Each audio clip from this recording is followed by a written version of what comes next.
Buenos días. El día de hoy nos corresponde la clase número 7 de la asignatura Sistemas de Radar.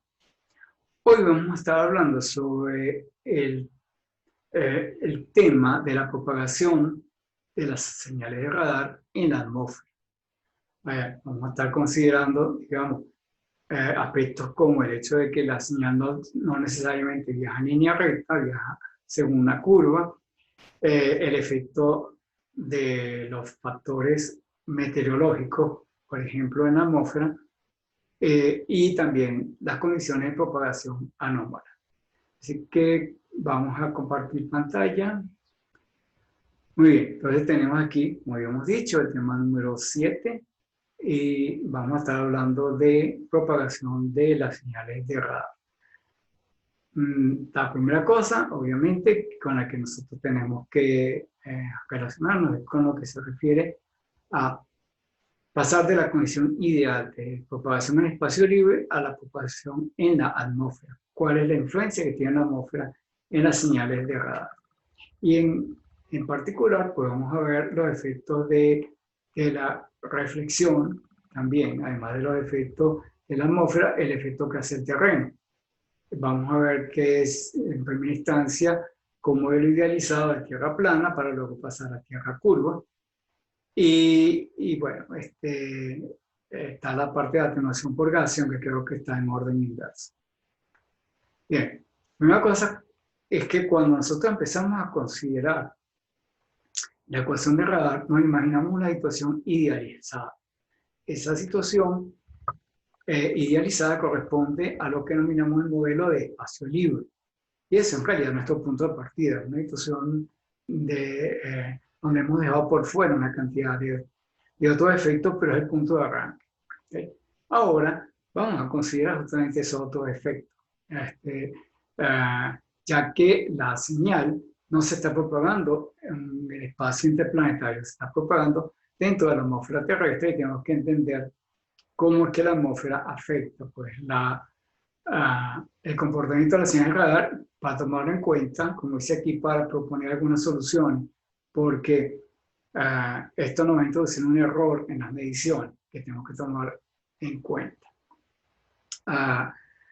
Bueno, nuestro punto de partida en aquella oportunidad fue la ecuación de propagación. Esa ecuación de propagación sostuvo, por supuesto, las ecuaciones de Maxwell, y era esencialmente esto que está acá, dice que el laplaciano de e menos gamma cuadrado e igual a 0. Y eso corresponde esencialmente a un campo electromagnético que viaja a través de la atmósfera siguiendo una trayectoria rectilínea, porque la curvatura total es 0. Y un detalle que tenemos acá es que este término gamma que aparece aquí es una cantidad compleja. Así que gamma tiene una parte real y una parte imaginaria. La parte, cuando nosotros hicimos la deducción de la ecuación de propagación a partir de la ecuación de Maxwell, consideramos que el medio tenía una cierta conductividad. ¿Okay? Además, por supuesto, de la permeabilidad de la permitida, tomamos en cuenta la conductividad. El medio real es parcialmente conductor. Entonces, cuando hacemos esto, nos damos cuenta de que esta gamma tiene parte real y parte imaginaria.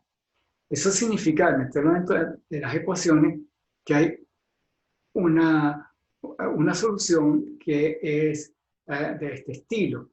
¿Okay? Por ejemplo, si yo tengo una onda esférica, si escogí un punto de partida en un origen y consideramos un modelo de onda esférica, entonces obtenemos esta expresión que está acá, un valor inicial en el punto de partida, ¿okay? Y tenemos un comportamiento que viene dado por justamente esa parte real alfa que está aquí y una parte beta que es la parte imaginaria de gamma.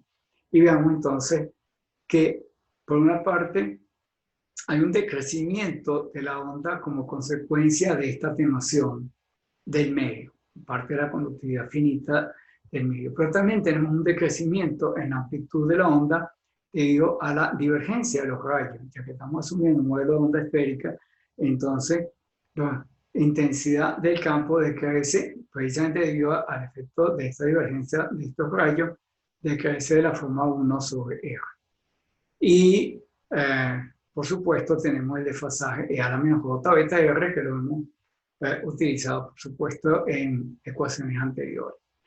Ya sabemos también de esos otros modelos que el término 1 sobre R por E a la menos J beta R representa justamente el modelo de onda esférica ideal, que cuando le agregamos la parte E a la menos alfa R ya se convierte en una onda esférica real, porque tenemos una atenuación en el medio.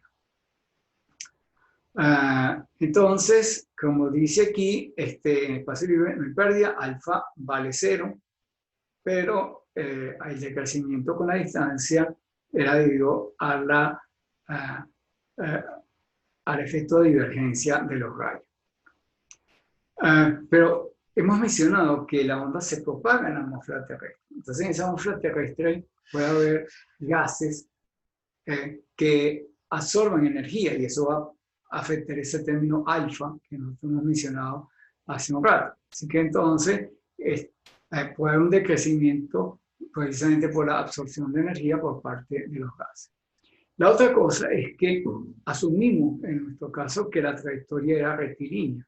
Sin embargo, en la vida real es posible que si las propiedades del medio no son homogéneas, entonces eso va a producir una refracción de las ondas, que lo que va a hacer es entonces que la onda deje de ser rectilínea y siga una trayectoria curva.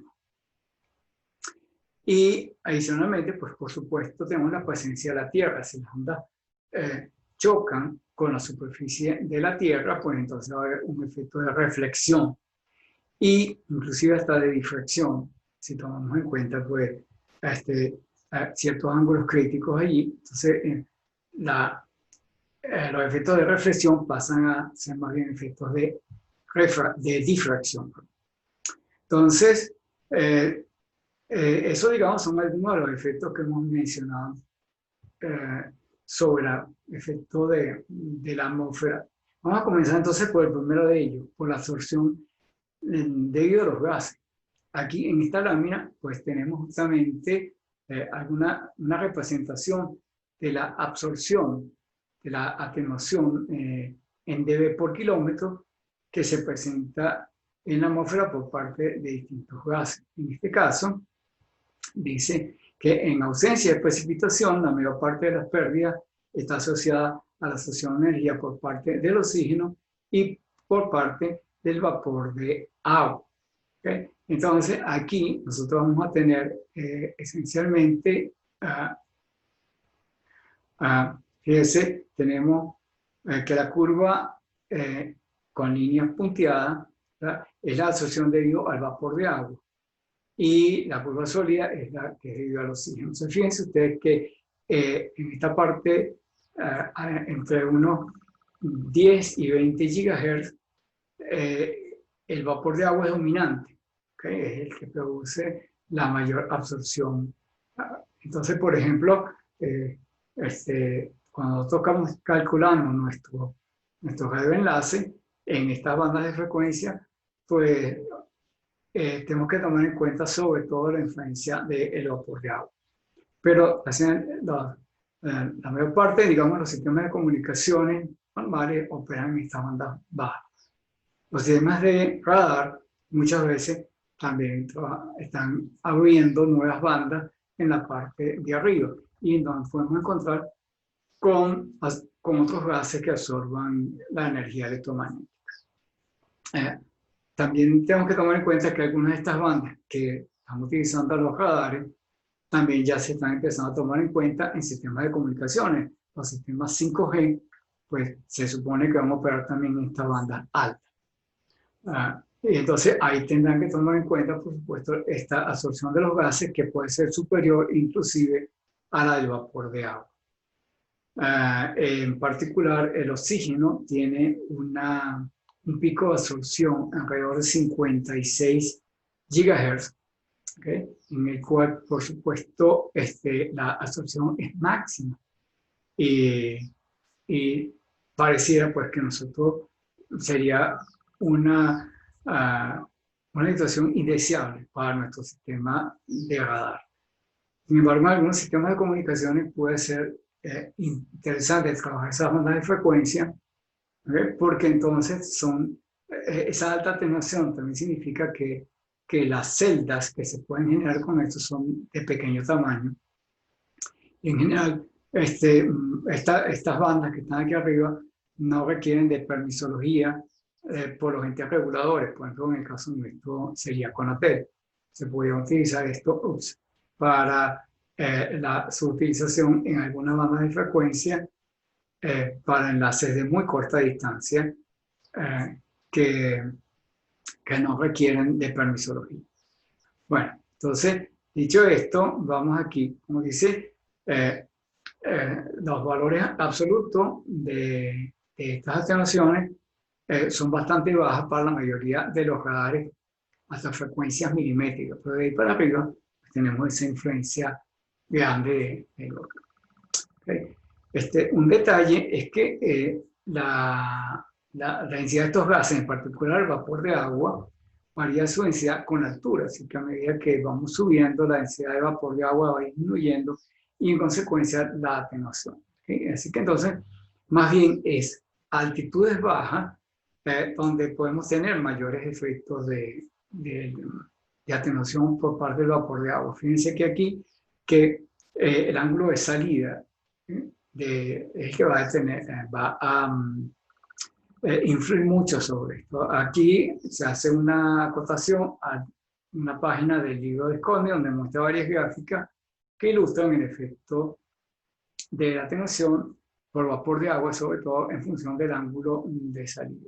¿Okay? Y eso lo vamos a ver a continuación. Ahí tengo esas dos gráficas, son sacadas del libro, y vemos acá la atenuación en función de la frecuencia. ¿Okay? Tengo aquí, vemos ustedes que al lado izquierdo tengo la atenuación en dB en función de la distancia. Aquí en el eje horizontal está la distancia en millas náuticas. Y aquí tenemos la atenuación para distintas frecuencias. Pero también las dos curvas dependen del ángulo de salida. En el caso de la curva de la izquierda, el ángulo de salida es cero, o sea, la señal de radar sale rasante con la superficie del agua.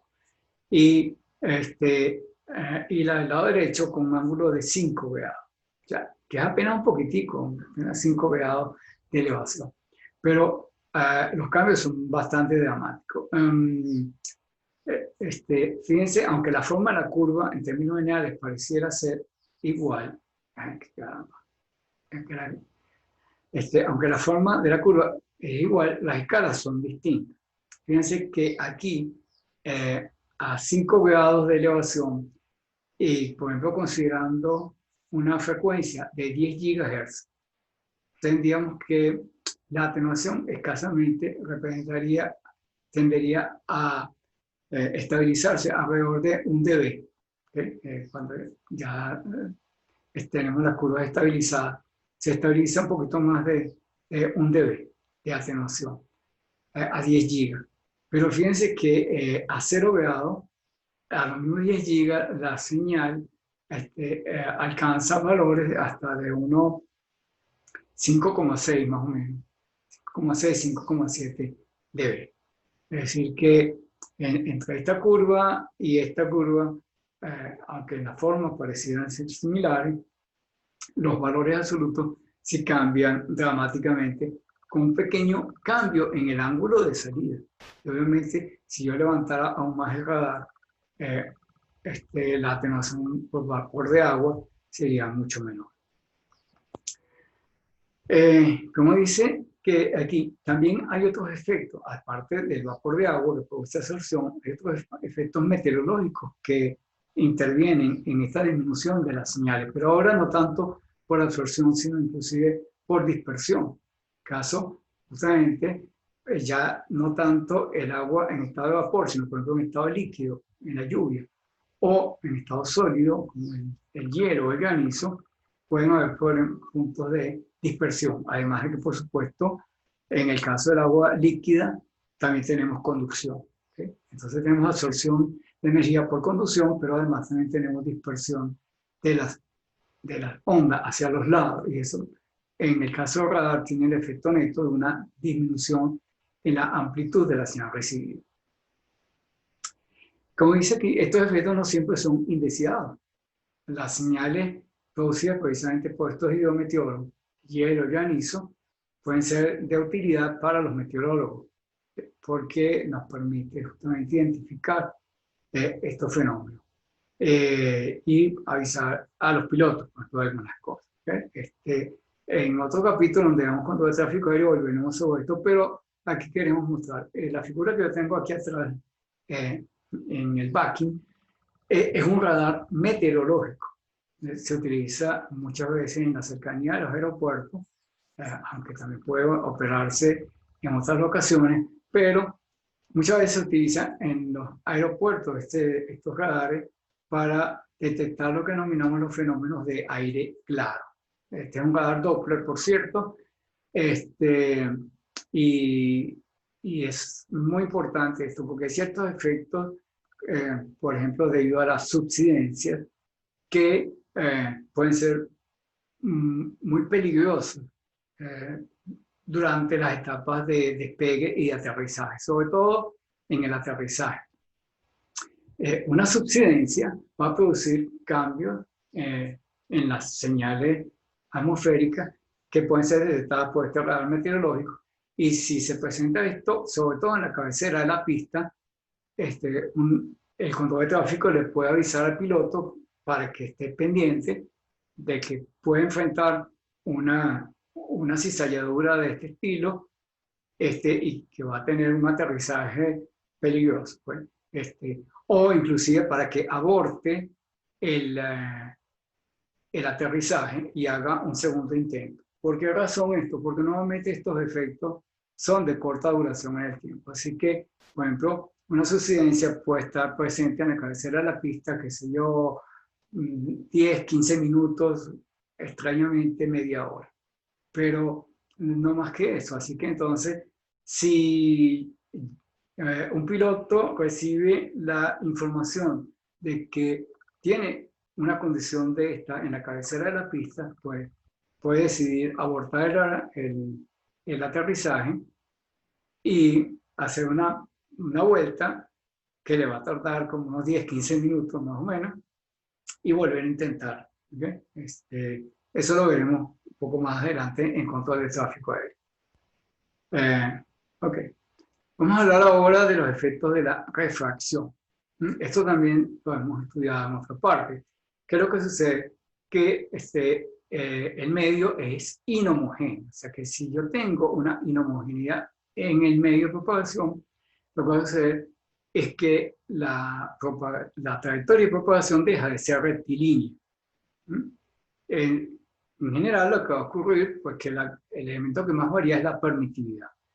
Entonces, más bien, solamente en la alta atmósfera donde tenemos problemas con la permeabilidad, que también va a ser función de altura. En este caso, consideramos la siguiente situación. Tenemos acá una onda electromagnética cuyo campo eléctrico es este que está aquí y se está propagando en un medio en el cual existe un cierto gradiente de epsilon, de la permeabilidad, lo cual va a producir obviamente entonces un cambio en la constante de propagación, ¿okay? En el medio. Como consecuencia de esto, entonces esta línea que está punteada acá, que es la perpendicular al frente de onda, que sería la que me establecería la trayectoria rectilínea, en realidad no va a corresponder con la verdadera dirección de propagación. La dirección de propagación es esta U que está acá, que está desviada un cierto ángulo delta respecto del frente de la onda, por causa justamente de este gradiente. ¿Okay? Si nosotros vamos aquí, vemos que ese cambio de la dirección viene dado de esta forma. ¿Okay? El seno de este ángulo de desviación va a ser igual a la magnitud del gradiente de epsilon sobre beta por epsilon por el coseno alfa. Hay dos cosas ahí importantes para nosotros.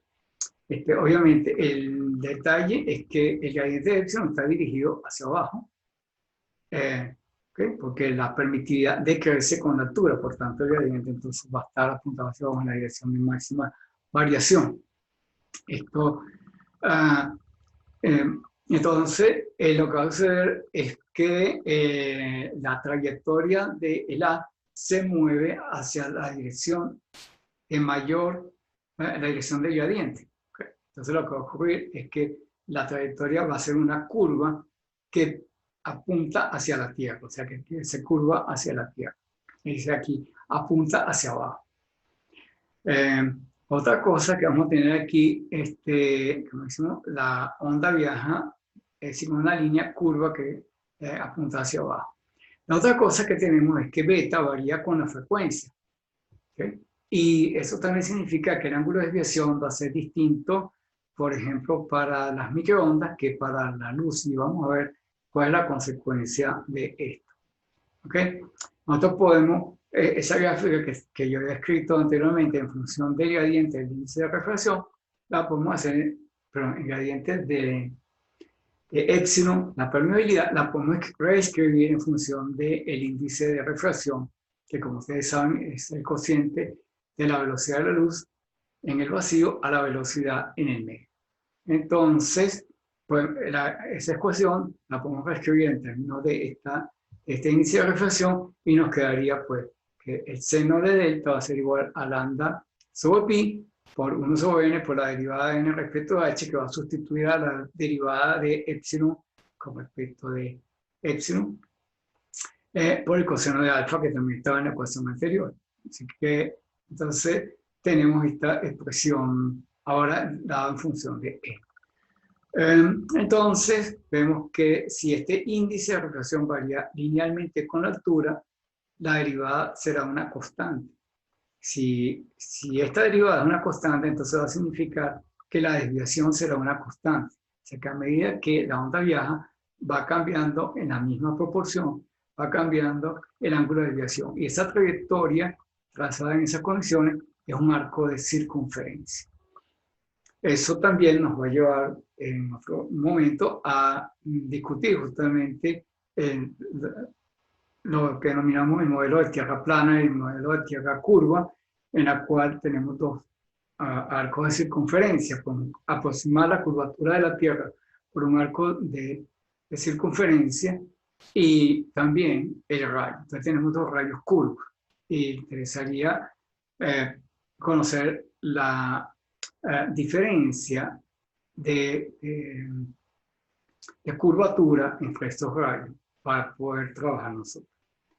Veamos ahora lo siguiente. ¿Okay? Entonces vamos a ver esta situación. Tengo aquí entonces una Tierra que es curva, que tiene un radio de curvatura R sub 0, que son aproximadamente 6.300 kilómetros de radio. Y entonces, como yo les decía, que la trayectoria es una trayectoria curva, así que tengo una Tierra curva y tengo una trayectoria curva acá. Como la beta es función de frecuencia, ¿verdad? Entonces vamos a hacer una comparación de esto para poder estimar cuál es el horizonte para esas dos situaciones. Fíjense, la luz visible tiene frecuencias que están del orden de 10 a la 14. En tanto que la señal de microondas, las frecuencias son del orden de los gigahertz, ¿okay? Son frecuencias del orden de 10 a la 9 hertz, son gigas. Por tanto, el ángulo de desviación para ángulos pequeños, además se puede aproximar al arco, ¿okay? Sería entonces aproximadamente unas 100.000 veces más pequeño para el caso de la luz que para el caso de la microonda. Es decir, que el caso de la luz prácticamente sería rectilíneo. Entonces, la situación sería lo siguiente. Si ahora yo estoy parado a una cierta altura acá y yo quiero ver cuál es mi horizonte, el horizonte viene dado por el punto más lejano que yo puedo ver. En el caso de la línea recta que tenemos aquí, pues va a ser el punto tangente donde esta línea recta toca la Tierra, así que la distancia del horizonte va a ser la distancia que es de aquí hasta aquí. En el caso de la señal de radar, como el rayo es curvo, la tangente va a ser esta, así que el horizonte el radar va a ser más grande que el horizonte óptico. Y eso a veces es una ventaja, a veces es una desventaja. Más adelante pues volveremos sobre las ventajas y las desventajas de esto. Un momentico que al mover el lápiz me pasan las láminas. Entonces decimos aquí, la velocidad de propagación depende de epsilon y de mu. Mu es prácticamente constante en la baja atmósfera, ¿okay? Así que los cambios más bien de permitividad son los que van a influir en la velocidad. Y ya dijimos que el índice de refracción es el cociente de la velocidad de luz en el vacío entre la velocidad de luz en el medio, así que va de 1 en adelante, el valor de E. En el caso de la atmósfera, es un valor que está muy cercano a la unidad, así que muchas veces es conveniente utilizar un número diferente para cuantificar los efectos de la atmósfera. Ese número lo denominamos la refractividad, que está marcada aquí como n grande, ¿okay? Y esa refractividad, esa n grande, simplemente está definida como el valor de n-1 por 10 a la 6, porque estamos ampliando esto un factor de 10 a la 6, ¿okay? Para poder observar los efectos en esos últimos decimales. Ese número, esa refractividad, se puede relacionar con algunos parámetros atmosféricos. La fórmula que está aquí es extraída de las recomendaciones de la UIT, ¿okay? En el cual se toma en cuenta la presión atmosférica en milibar, la temperatura absoluta en grados Kelvin y la presión parcial de vapor de agua en milibar. Así que cuando varía la presión, la temperatura y la presión parcial de vapor de agua, entonces va a haber cambios también en la refractividad en esta n, lo cual a su vez tiene que ver con esas trayectorias curvas de que hemos hablado. ¿Okay? En general, nosotros observamos que la presión atmosférica y la presión parcial de vapor de agua dependen, varían mucho más rápidamente en la altura que lo que varía la temperatura. Por tanto, el efecto dominante va a ser de los términos en el numerador. Así que, en general, vamos a tener que esta n, está aquí la refractividad, decrece con la altura, porque P y E decrecen más rápidamente que lo que decrece T. Sin embargo, pueden haber situaciones muy particulares con esta P y esta E y la temperatura que puedan afectar este valor de N, y de eso nos vamos a referir en un ratito. Okay, aquí vemos entonces distintos modelos que nosotros pudiéramos considerar para esas variaciones. Okay, nosotros pudiéramos, como les dije anteriormente, hay un decrecimiento de esta N con la altura. En el caso que hemos puesto en el gráfico de la derecha, en lo que está en el horizontal es la altura. Y tenemos aquí pues distintos modelos para representar el valor de esta refractividad en función de la altura. El modelo más simple, si asumimos que los elementos anteriores varían linealmente con la altura, pues produciría finalmente también que esta n pudiésemos aproximarla también con una variación lineal como la que está aquí. Por ejemplo, en el caso, esta acá tenemos un valor que se ha utilizado mucho, donde tenemos una variación de n que es lineal con la altura. ¿Okay? Esta variación sería esta curva 315 menos 4 por i a la menos 2 por h. Ese es un valor, digamos, que se utiliza muy como una primera aproximación. ¿Okay? Y correspondería a esta línea azul que está acá. Sin embargo, es importante decir que si bien en los primeros metros de altura esto puede ser una buena aproximación al principio, pues a medida que subimos la altura, pues ese modelo empieza a tener problemas. ¿Okay? Como decimos a continuación, que, como dice aquí, el que resulta de un cambio constante del ángulo delta a medida que la onda avanza, y eso es un arco de círculo, porque la derivada de n con respecto a n, si esto es una línea recta, su derivada es una constante, ¿bien? Y eso lo vamos a tener en una lámina posterior. Entonces, con una constante, la trayectoria es un arco de círculo. Y entonces, lo que diríamos justamente es que la situación que tenemos es un rayo curvo sobre una tierra curva. Y ambas curvas son segmentos de circunferencia. Entonces muchas veces nos interesa el efecto relativo de uno respecto del otro. ¿Okay? Vamos a volver un momentico sobre el modelo. Dice, este modelo de variación lineal con altura tiene una limitación obvia. La limitación obvia la tenemos aquí. ¿Okay? Fíjense ustedes que si nosotros continuamos variando esto linealmente, vamos a conseguir eventualmente un punto como este, donde ahora el valor de n cruza el eje. ¿Okay? Se hace cero e inclusive tiene valores negativos. Si tiene valores negativos, quiere decir que esto correspondería a una situación donde la velocidad de la onda en la atmósfera es mayor que la velocidad de la luz, y eso contradice, por supuesto, las leyes de la física. Entonces, ese modelo no es bueno. Quizás, entonces, podemos hacer una mejora. El modelo exponencial es más cercano a lo que nosotros pudiéramos conseguir, ¿no?, en la vida real. ¿Okay? Entonces, ese modelo varía según esta ley matemática. El valor del índice de refracción va a ser igual al valor de, digamos, una n sub s, que es el valor en la superficie, y seguido de una expresión exponencial como la que tenemos acá, donde h menos h sub s sería la altura con respecto al suelo. Si el suelo sería, perdón, h sub s, está, h sub s, que está acá, corresponde con la n sub s que tengo acá. Si yo utilizo como valor de partida una altura diferente, ¿verdad?, mi coeficiente de partida también va a ser diferente. Si esta h sub s es el nivel del mar, entonces esta n sub s es el valor del índice de refracción nivel del mar. De hecho, la curva que tengo a la derecha son alturas medidas sobre el nivel del mar, en este caso.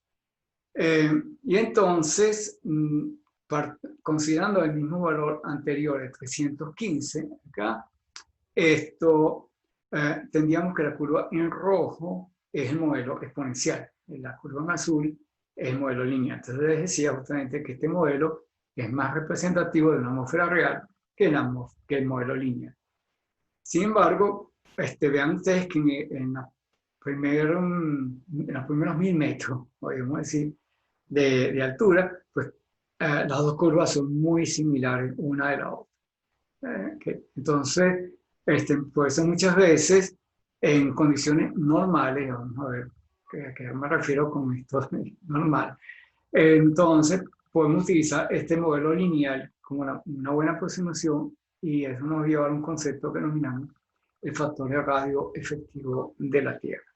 Muy bien, dicho esto, entonces, como dice, lo que interesa para los trazados de propagación es la diferencia entre ambas curvas, ¿no?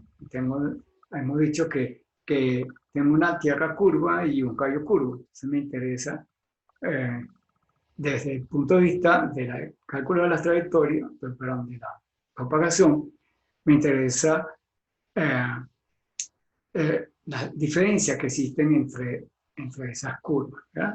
Entonces, me interesa la diferencia de la curvatura. La curvatura es el inverso del radio de curvatura. Entonces, nosotros pudiésemos hacer lo siguiente. Pudiésemos hacer un modelo nuevo donde pudiésemos hacer que uno de los elementos tuviese un radio de curvatura cero, es decir, una línea recta, y entonces el otro tendría un radio de curvatura corregido, diferente. Aunque esto lo hemos discutido en la asignatura de radiación y ondas guiadas, pues lo vuelvo a mencionar acá. Una alternativa, por ejemplo, es considerar que la Tierra tuviera curvatura cero, es decir, radio de curvatura infinito. Es lo que llamamos una Tierra plana. Entonces, yo puedo hacer un modelo de propagación donde tengo la Tierra plana, pero mi rayo es curvo y el radio de curvatura es corregido en función de esto. Ese modelo es el que frecuentemente se utilizaba en los años 60, 70 y hasta finales del siglo pasado en los Estados Unidos. Ya eh, en este siglo ellos más bien se han adaptado más al modelo de la UIT. Y el modelo de la UIT hace lo opuesto. El modelo de la UIT lo que hace es considerar un rayo recto y una tierra curva, pero cuyo radio de curvatura está corregido. Y eso es justamente lo que tenemos aquí. Ese radio de la tierra corregido está corregido en un factor llamado K, que es el factor de radio efectivo de la Tierra. Entonces, de esa manera, nosotros podemos dibujar un rayo recto, pero hacemos una corrección en la curvatura de la Tierra. ¿Okay? Nosotros podemos calcular cuánto vale ese factor K. El factor K pues, depende justamente de la derivada de n con respecto de h. Entonces el valor de K vale 1 sobre 1 más r sub 0, 6.372 kilómetros, por la derivada de n con respecto a h. ¿Okay? Ahí hemos hecho alguna aproximación, ¿okay? Dice, ya que n se ha supuesto muy cercano a la unidad, el factor 1 sobre n que aparecía por allí lo hemos redondeado a 1. Pero su derivada sí la tomamos en cuenta. Entonces, tenemos pues esta situación. Esta es la gráfica que hemos visto anteriormente, donde tenemos la refractividad en función de la altura, y aquí tenemos el valor de K. El valor de K en función de la altura. O sea, el factor refractivo de la Tierra variará si la forma de variar deja de ser una línea recta. Fíjense. Esta línea azul que yo tengo acá corresponde a ese modelo lineal. Si la derivada de una función lineal es una constante. Así que eso es lo que tenemos acá, esta constante que está aquí, esta línea azul. De manera que entonces es un arco de circunferencia, lo que tendríamos allí. Tenemos una K que tiene un valor. En este caso, el valor es cercano a 4 tercios, ¿verdad? Un poquito menos de 1,34. De hecho, es el llamado modelo de 4 tercios que vamos a hablar dentro de un ratito. Pero si yo, en lugar de trabajar con el modelo lineal, trabajo con el modelo exponencial, pues entonces vean ustedes que la K sí cambia. Aquí, siguiendo la línea roja, tengo entonces que el factor de radio efectivo de la Tierra depende de la altura. ¿Ok? Depende de la altura sobre la Tierra. Entonces, cuando uno está trabajando acá, tiene que tomar en cuenta pues, esta variación. Obviamente que el valor más grande de K es el que corresponde entonces a la mayor curvatura de los radios, y lo cual en algunas ocasiones pues, puede ser muy favorable. Pero en el caso de los radares no siempre es así. ¿Ok? Una de las cosas es qué pasa si las derivadas cambian muy rápidamente. Aunque eso lo voy a mencionar en las próximas láminas, me voy a apoyar justamente en estas gráficas para mostrar qué es lo que está sucediendo. ¿Okay? Supongamos ahora que la variación vertical fuera mucho más violenta que la que está aquí indicada. ¿Okay? Entonces, si el índice de refracción varía mucho más rápidamente que esto, lo que va a ocurrir en general es que va a haber un incremento en el valor de K. ¿Okay? O sea, va a haber el factor de radio efectivo se va a incrementar. O sea, vamos a tener entonces que la onda se curva más y va a llegar aparentemente más lejos. Pero si esto supera un cierto valor crítico, lo que va a suceder es que el valor de esta K va a subir tanto que el rayo se va a curvar exactamente al mismo valor de la curvatura de la Tierra. Así que la diferencia entre uno y otro pues, sería que la K tiende a infinito. ¿Okay?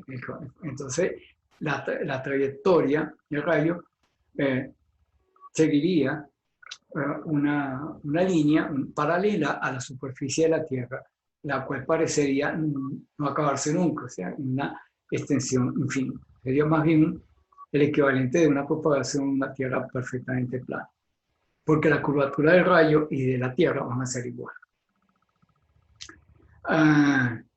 Y más allá de ese valor límite, lo que va a suceder ahora es que el rayo se curva más que la curvatura de la Tierra. Así que lo que va a suceder es que el rayo va a girar tanto que va a pegar en la superficie de la Tierra y va a volver a salir. Esa condición, la vamos a ver más adelante, es lo que denominamos un ducto atmosférico. Y eso es ocasionado porque haya una variación muy brusca de esta N que tenemos acá.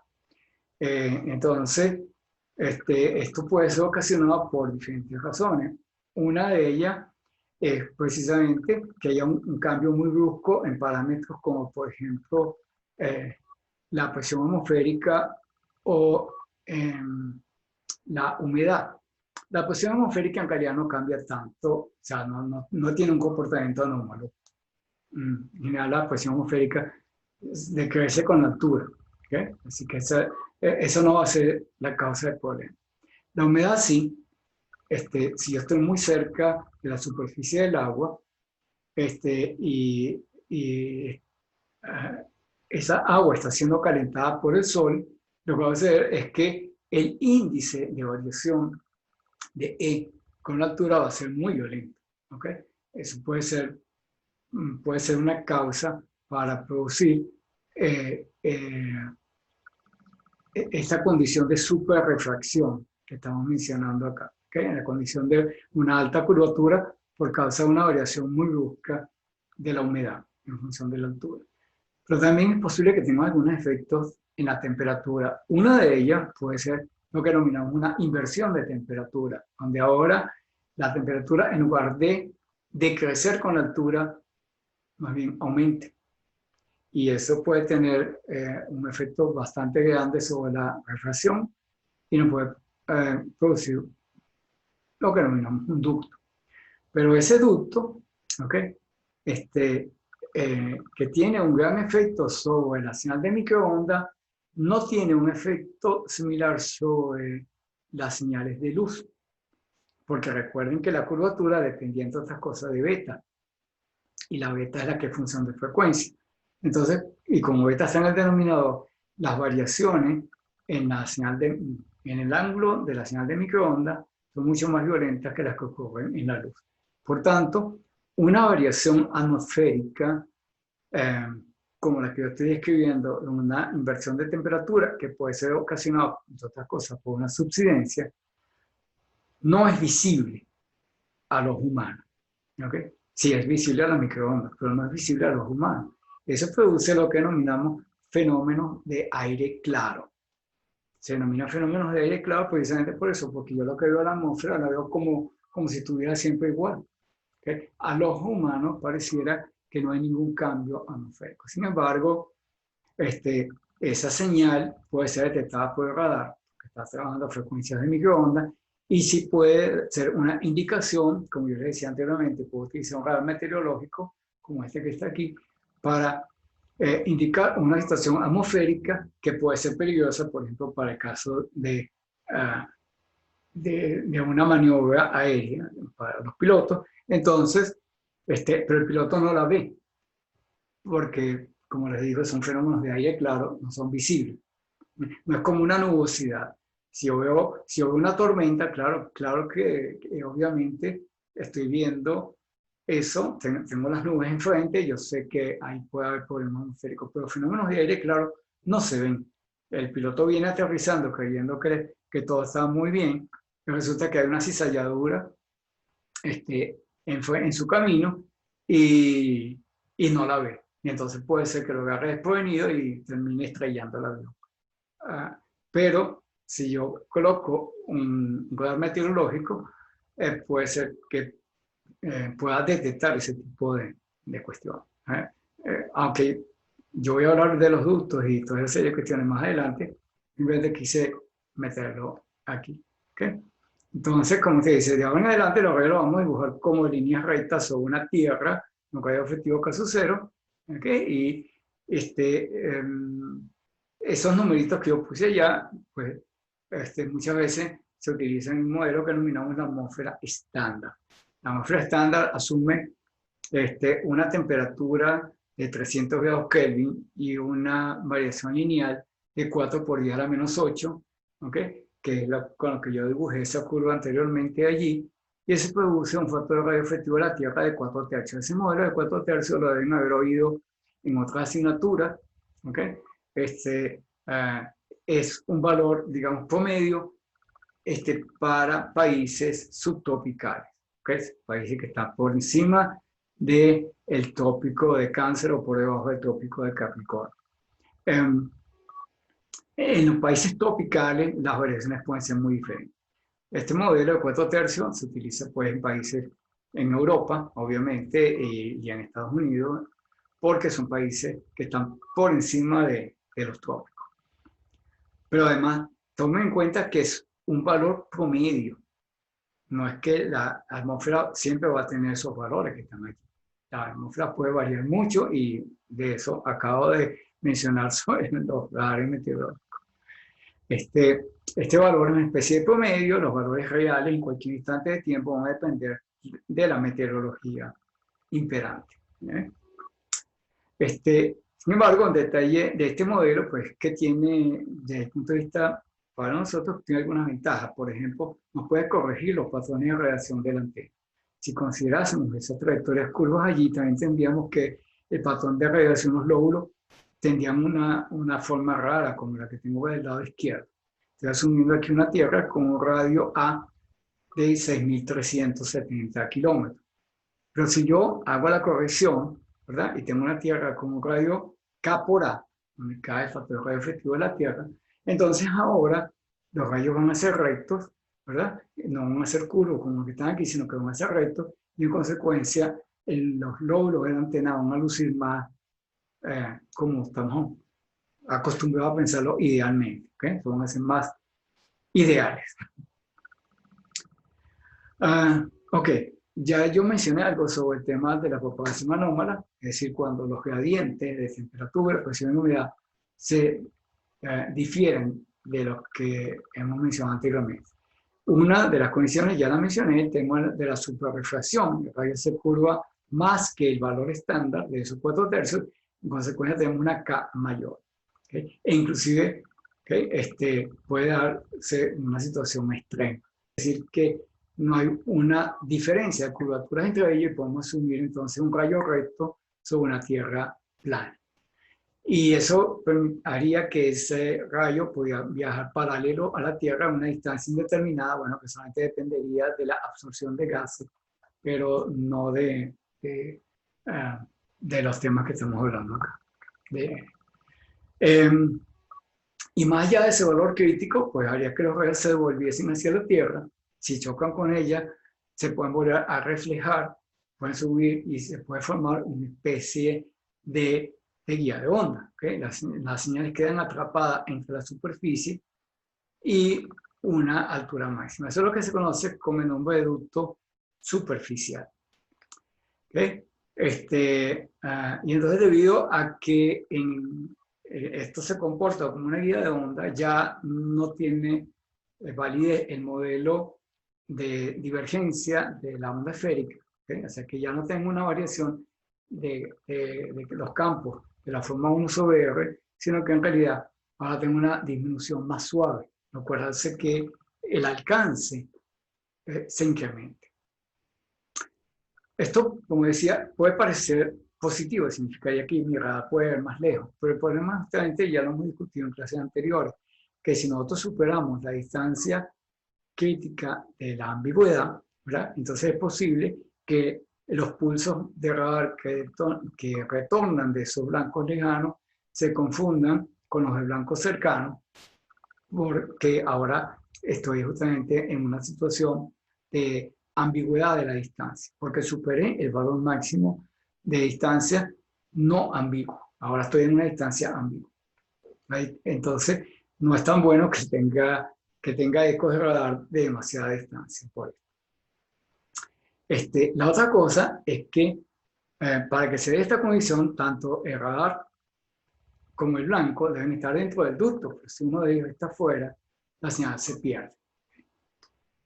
Entonces, y eso que yo acabo de escribir a nivel de un ducto superficial también se puede producir a una cierta altura. Eso es lo que denominamos entonces un ducto elevado. ¿Okay? Entonces, igualmente, si los dos extremos del enlace quedan dentro del ducto, la señal se incrementa, se va a tener un alcance muy grande, pero si uno de ellos queda fuera, se pierde totalmente eso. Y eso lo vamos a mostrar aquí. Fíjense, en este caso, el ducto está aquí abajo. Y fíjense que lo hemos representado como una onda atrapada.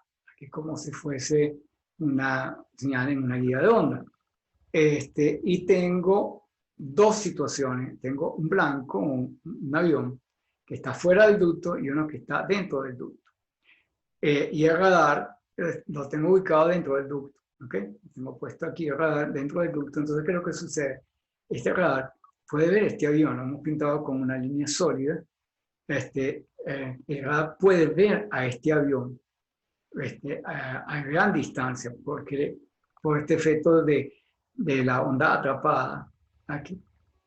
Sin embargo, el radar no puede ver, por eso lo hemos puesto con una línea punteada, no puede ver a este avión, porque no hay ninguna señal de radar que pueda llegar hasta allá. Todo queda atrapado dentro del ducto superficial.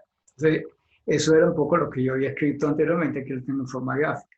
Entonces, los dos aviones, ¿verdad? De los cuales hemos planteado, digamos, estas dos situaciones. Si el avión está dentro del ducto y el radar está dentro del ducto, sí, puedo ver el avión y a gran distancia, porque debido a este efecto de guía de onda, la señal viaja con mucha menos atenuación de lo que lo haría según el modelo de onda esférica. Pero el problema es que si yo tengo que el avión está fuera del ducto, no lo veo. ¿Okay? Está en una situación indeseable. Este es un ducto superficial. Vamos a ver ahora un ducto elevado. Bueno, ahora en este caso el ducto está elevado. Entonces, tengo que la antena de radar no puede ver a ninguno de los dos aviones. Este avión que está acá, ¿verdad? La señal de radar no le llega porque la antena está fuera del ducto. Entonces lo que sucede, por eso lo hemos puesto con línea punteada, yo no puedo ver este avión que está dentro del ducto. Pero tampoco puedo ver este que está encima porque la señal, ¿verdad? No puede atravesar el ducto, queda es de vuelta hacia tierra por este mismo efecto. Así que tampoco vería este avión que está acá. El problema con un ducto elevado, pues, es que no obstaculiza la detección de estos blancos, ya sea por este efecto de guía de onda que tenemos acá y otro porque esta guía en cierta manera bloquea a la señal que podría llegar al otro avión. Bueno, ya una vez que hemos visto los efectos de refracción, vamos a ver ahora los efectos de reflexión. Bueno, lo que hemos dicho también en otra asignatura.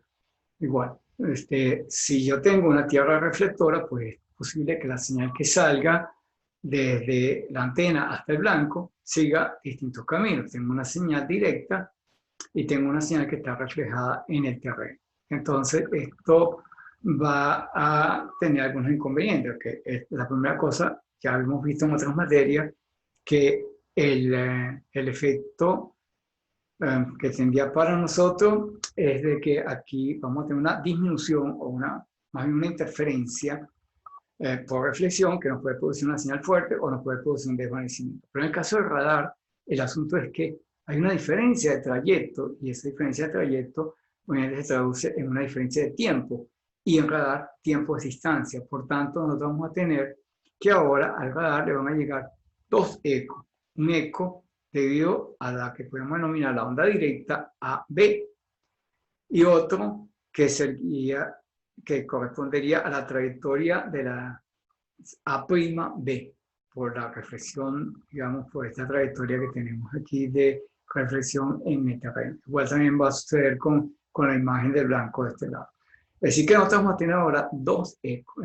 El problema que vamos a tener con la reflexión es que tenemos, además de un cambio en la amplitud de la señal por la interferencia, vamos a tener un problema de que tenemos dos ecos.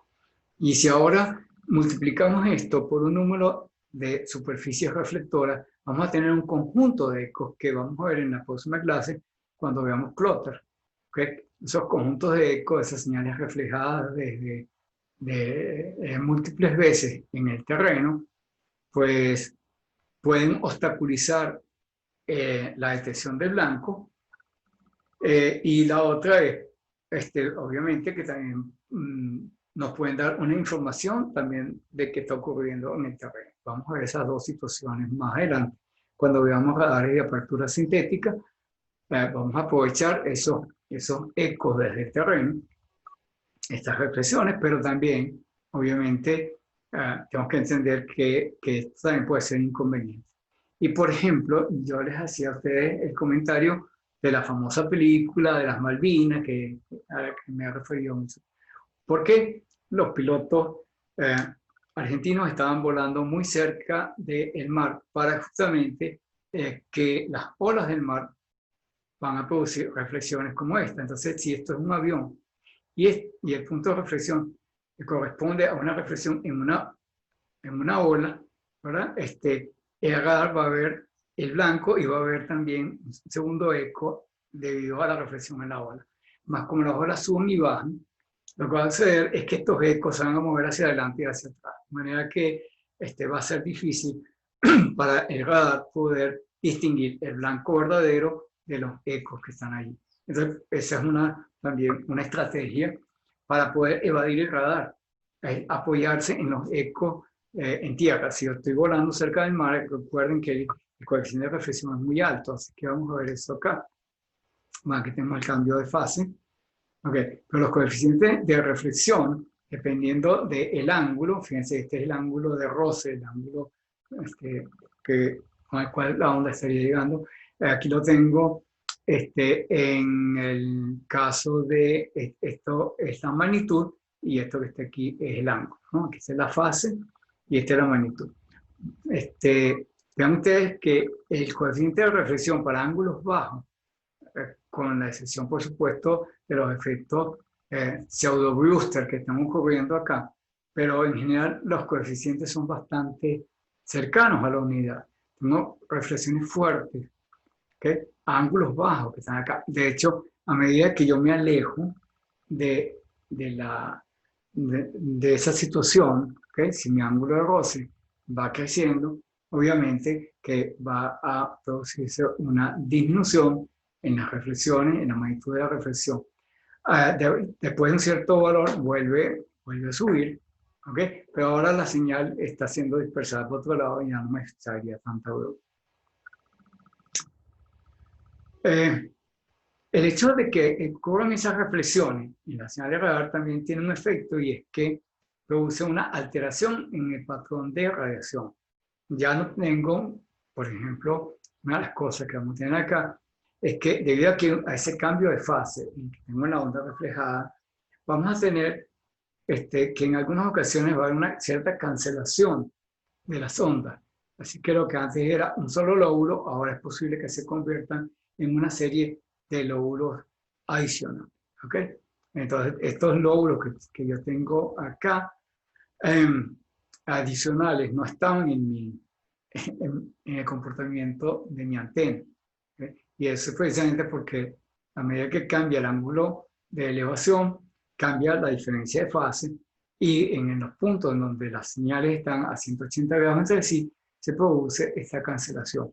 El problema con esto, obviamente, es que los blancos que aparecen en esos nulos no los voy a poder detectar. ¿Okay? Entonces, bueno, la otra cosa es que estamos asumiendo al principio en esta reflexión una Tierra plana, pero en realidad la Tierra es esférica, así que en distancias cortas podemos despreciar la curvatura de la Tierra, pero si yo tengo un radar de larga distancia, sí tengo que tomar en cuenta la curvatura de la Tierra. ¿Okay? Entonces, además vamos a tener que esto va a producir que los rayos ya se abran, se dispersen, y eso va a producir una disminución en la amplitud efectiva de la onda reflejada. ¿Okay? Así que dice que una magnitud menor del coeficiente de reflexión. Al hacerlo de esa manera, a distancias grandes, lo que va a suceder es que esta estructura del lóbulo no va a ser tan profundo como en el caso de la corta distancia. Los lóbulos no van a ser tan profundos, los nulos, y los máximos tampoco van a doblar la amplitud de la onda, llamemos, incidente. ¿Okay? Vamos a ver un caso en esta figura que vamos a ver a continuación. Vamos a mostrar el patrón de cobertura vertical de un radar sobre. ¿Okay? Y superpuesto a él, vamos a ver cómo sería el patrón ideal que tendríamos en ausencia de reflexión. Veamos aquí las dos polarizaciones, las dos gráficas corresponden a dos polarizaciones diferentes. Todo esto sacado del libro.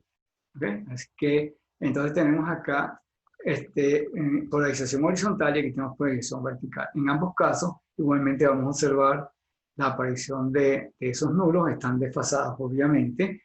Donde están los nulos para polarización vertical no corresponde a polarización horizontal. Pero vamos a ver que efectivamente en cualquiera de las dos situaciones vamos a tener estas ondulaciones. Fíjense que si no existiesen las reflexiones, el comportamiento que nosotros tendríamos de cobertura, porque hemos puesto aquí cobertura en el eje horizontal, no es ángulo, sino lo que tengo es alcance. Alcance en millas náuticas, y aquí, por supuesto, lo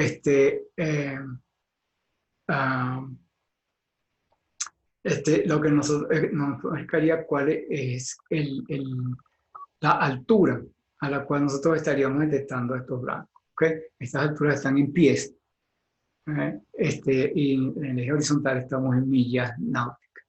Entonces estas son las alturas a las cuales nosotros podríamos tener, observar a nuestros blancos, hasta dónde podemos llegar. Obviamente, si yo estoy con la antena muy arriba, ¿verdad? Yo puedo detectar blancos, según este caso teórico que está aquí, hasta alturas de 45.000 pies. ¿Okay? Son 15 kilómetros. Un avión que vuele 45.000 pies, pues es una cantidad respetable. Entonces nosotros, a medida que nosotros nos acercamos hacia abajo, con los distintos ángulos que están acá, vemos que nuestro alcance disminuye. La altura a la cual podemos observar los blancos y a la distancia, pues sigue esa curva sólida que está aquí en el medio, en los dos casos. Pero debido justamente a las reflexiones que yo he hecho referencia, ven ustedes ahora cómo superpuesto a el valor de suave que tengo acá, ahora tengo esta ondulación. ¿Okay? Son debidas justamente a esa interferencia. Tenemos allí esa variación en los lóbulos laterales. ¿Okay? Adicionalmente al efecto que yo describí anteriormente, cuando yo me estoy acercando al horizonte, entra a jugar un papel ya no tanto el fenómeno de reflexión, sino el de difracción alrededor de la curvatura de la Tierra. Y eso también va a producir que haya un sobrealcance. La señal que está llegando más allá del horizonte por sobrealcance, por difracción. Eso puede hacer que nuestros radares, de nuevo, tengan un alcance mayor que la del horizonte óptico, el cual no siempre es beneficioso. Más bien, como yo decía anteriormente, puede ser problemático. ¿Okay? Aquí nosotros tenemos la intensidad de campo requerida para, la intensidad de campo con relación al espacio libre en función de la distancia, debido a efectos de difracción. En este caso estamos hablando de distintas longitudes de onda.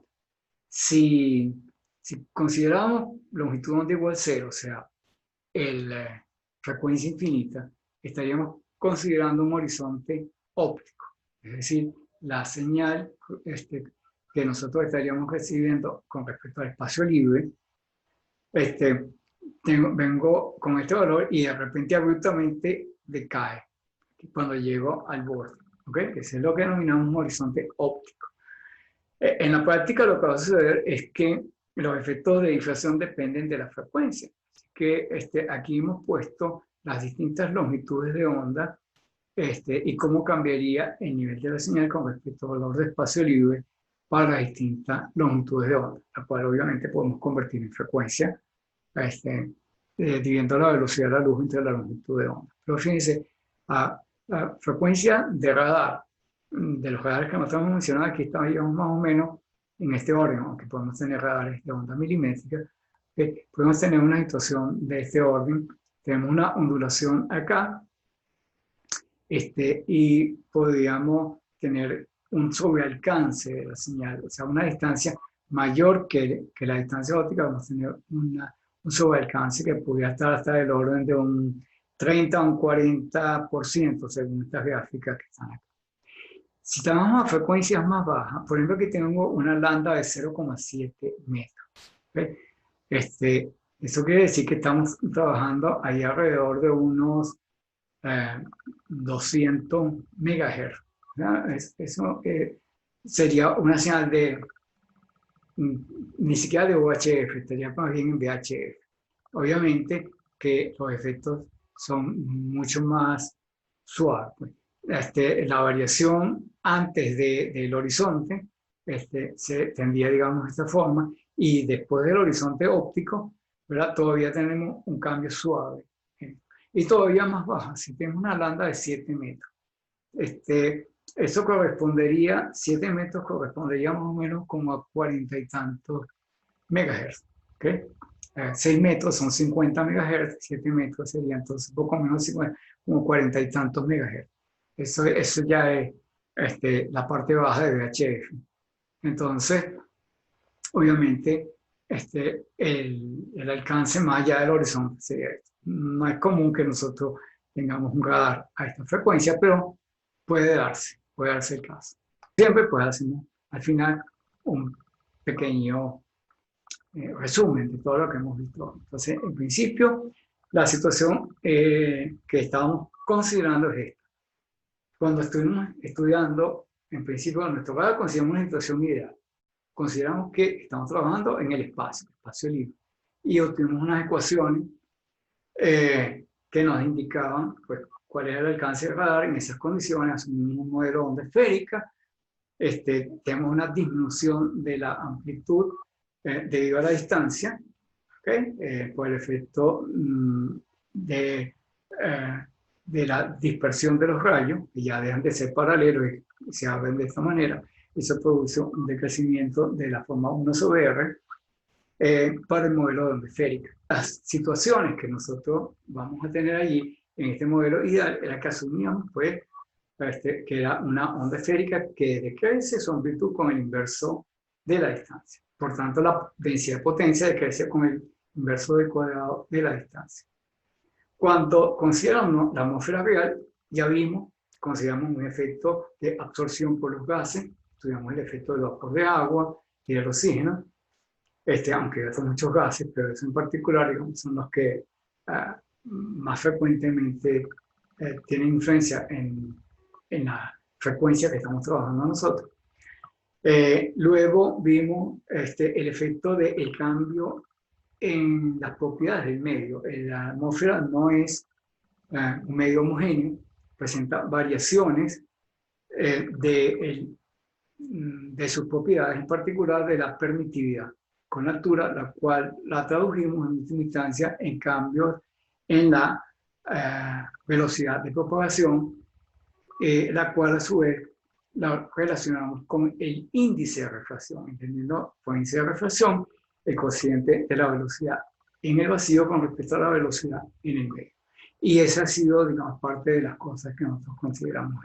Entonces, esos cambios en el índice de refracción, esos cambios en la velocidad de la onda, producen que la trayectoria deje de ser rectilínea. Si todos los puntos del frente de onda se mueven a la misma velocidad, la trayectoria es rectilínea. Pero si una parte del frente de onda viaja más rápidamente que otra parte, se produce un cambio de dirección, que es el que nosotros escribimos allí, esa trayectoria curva. Y bueno, vimos luego los efectos de la Tierra. Ah, no, perdón, se me olvidó un importante. Los efectos de lo que era la propagación estándar y vimos también la propagación superestándar y el caso adicional de la propagación anómala, donde tenemos la formación de los ductos. Entonces vimos el ducto superficial y el ducto elevado. Y otra cosa que después vimos fue los efectos de la reflexión en el terreno y cómo esa reflexión puede alterar el patrón de radiación de nuestra antena de radar, de manera que puede crearnos zonas ciegas en, en el espacio que yo estoy vigilando allí, porque ahora el patrón se modificó y si resulta que tengo un blanco que cae justo en esa zona ciega, pues no lo voy a poder ver. Es importante tomarlo en cuenta cuando estamos tratando de detectar blancos, ya sea por aplicaciones civiles o aplicaciones militares. Bueno, entonces con esto podríamos dar por terminada la clase de hoy. Nos estaríamos viendo la semana que viene